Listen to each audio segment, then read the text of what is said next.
Okay, we're in now the ghost of Christmas yet to come, the future, the possible future, one of many possible futures. This will be a future that so haunts Scrooge that he has to push it off.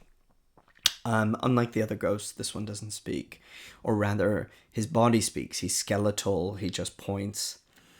He's black. He's death. He's traditionally this character of death. The phantom slowly, gravely, silently approached. Good set of adverbs there. The best one being gravely, death himself coming to him. When it came near, Scrooge bent down on his knee. He does this kind of, this is an act of begging, isn't he? Begging for mercy. The spirit moved, it seemed to scatter gloom and mystery. Again, you get this gothic, wherever this ghost goes, it creates gloom and mystery, an atmosphere. It was shrouded. The death shroud is a death cloth, here turned into a verb, shrouded in a deep black garment, all death, doom, which concealed its head, its face, its form, and left nothing of it visible save one outstretched hand. Terrifying, just image of death.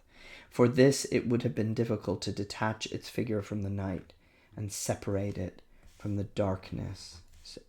It is the darkness.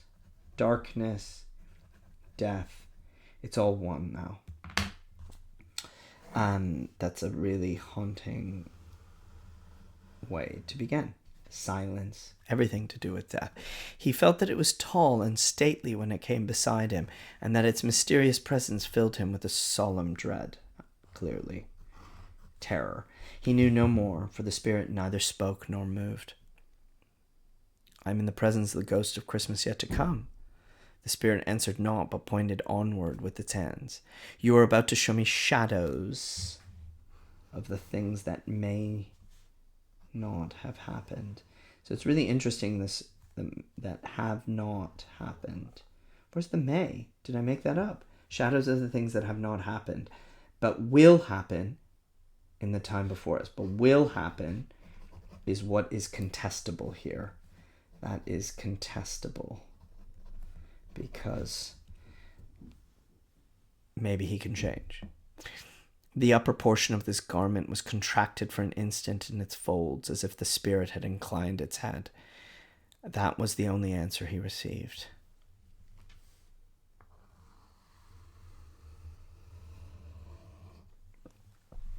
Although well used to ghostly company by this time, Scrooge feared the silent shape so much that his legs trembled beneath him. He found that he could hardly stand when he prepared to follow it. The spirit paused a moment, and observing his condition and giving him time to recover. Okay, so this one's causing him more fear than the others.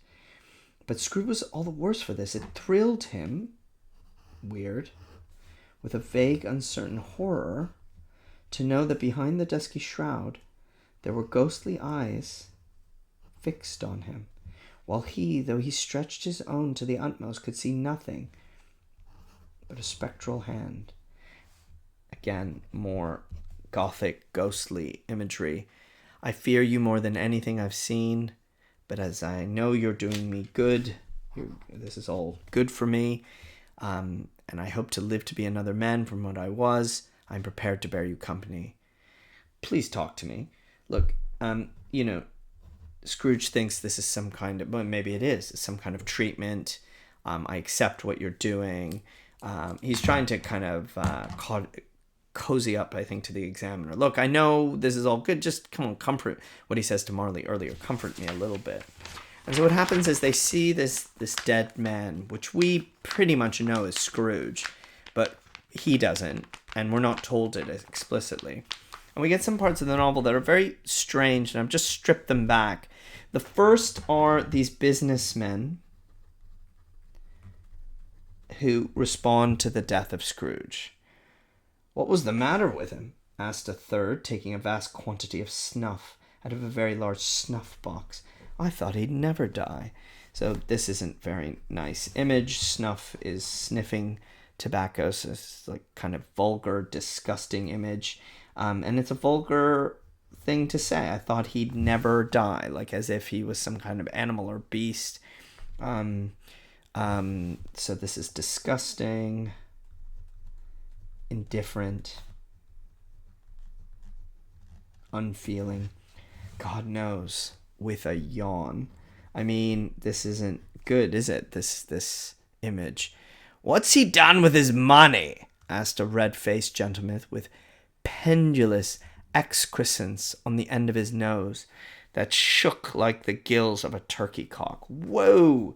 Like just what the hell imagery is that? Like a Star Trek monster or something. I don't know, but like he's got something hanging off his nose and it's shaking, and all he's talking about is the money, greed. Again, disgusting imagery. I think that's Dickens. If you look good, you are good. If you look bad, you are bad. I haven't heard, said the man with a large chin, yawning again. Left it to his company, perhaps. He hasn't left it to me. That's all I know. The pleasantry was received with a general laugh. Oh, maybe I could have done one line. It's going to be a very cheap funeral. Remember, he's so stingy. For upon my life, I don't know of anybody to go to it. Suppose we make up a party and volunteer. Someone's dead. Should we get together and do something? There's going to be no money because he's so cheap. I don't mind going if a lunch is provided. Okay, so now again, greed. In it for me. There's nothing here in these people. They have no care. With the excrescence on his nose. But I must be fed. Must be fed. If I'm going to do something, I better get some food. Another laugh. This is jokes. This is not solemn enough. Well, I'm the most disinterested among you all, after all, for I never wear black gloves and I never eat lunch, but I'll offer to go if anybody else will. When I come to think on it, I'm not at all sure that I wasn't his most particular friend, for we used to stop and speak whenever we met. Bye-bye. Speakers and listeners strolled away and mixed with other groups. Scrooge knew the men and looked towards the spirit for an explanation. What's up? It's a kind of dramatic, even though it's not a play, it's dramatically ironic. It's, we know it's him, he doesn't. What does that make him do? He's kind of taking it all in. We're watching him take it all in. The phantom glided on the street. Its finger pointed to two persons meeting. Scrooge listened again, thinking that the explanation might lie there. He knew these men also perfectly. They were men of business, very wealthy and of great importance. He had made a point of always standing well in their esteem, in a business point of view. That is strictly in a business point of view. This is all just business. No heart, no love, no care, right? Later in the stave, we see a shift to a lower class, the working classes, and thievery, where people just break into his house and steal his stuff. If he wasn't to keep him after he was dead, a wicked old screw, why isn't he natural in his lifetime? If he had been, he'd have had something to look after him when he was struck with death, instead of lying gasping out there alone by himself. So he had no one, is what we learn. It's the truest thing they ever spoke. It's a judgment on him. If he's alone, it's because he wasn't good. I wish it was a little heavier judgment. Ouch. People are so rude. And it should have been. You may depend upon it. If I could have laid my hands on anything else. Open the bundle, old Joe, and let me know the value of it. Speak out plain.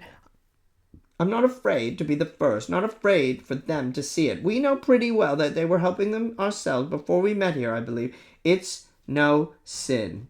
Well, I mean, theft. Maybe you can think it's no sin to take it, but, it isn't great. The gallantry of her friends would not allow of this, and the man in faded black, mounting the breach first, produced his plunder. So she's ready to go first, but he goes. And plunder, treasure, booty, stolen treasure, I guess. It was not extensive. A seal or two, a pencil case, a pair of sleeve buttons, a brooch of no great value were all severally examined and appraised by old Joe, who chalked the sums he was disposed to give for each upon the wall and added them into a total when he found there was nothing more to come. So, this is offense for stolen goods.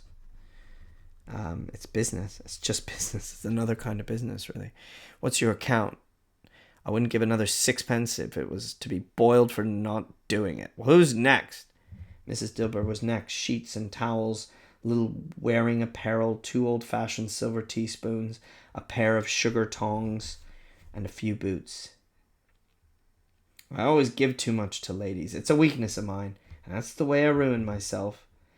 That's your account. If you asked me for another penny and made it an open question, I'd repent on being so liberal and knock off half a crown. So he's claiming he's biased towards women. He gives them too much. Probably this isn't true, but if you contest it, I'll cut down the price. We know these are stolen goods. These materials are all that remain of a life. And this is what's very memorable about this book, that, what is our life? Why are we here? What are we living for? People thinking well of us, loving, caring, because all Scrooge had, and he didn't even have that much, is a bunch of garbage, almost worthless stuff that people are just stealing. No one's going to come to his funeral. Nobody cares. Scrooge asks elsewhere if there's anyone, can he be shown someone who cares or had some feeling about this man's death? And he's shown 2 people. I should have put that passage. I didn't. He's shown 2 people who have a debt, and they owe a debt, and they know that they don't have to pay it right away, and they're the only people. So in the beginning of the stave, yes, and then after that, of course, prior to that, rather, Scrooge has to see a dead body in the morgue, but he can't pull away the sheet because he can't face up to what he is. This, again, is all about him kind of realizing the impact of his death, who he is, and what his mortality means, but just not being able to face up to really the consequences of his life. And here, these passages really accumulate to then the devastating realization that Tiny Tim is dead, and that, of course, he himself will die, which he cannot quite reckon with.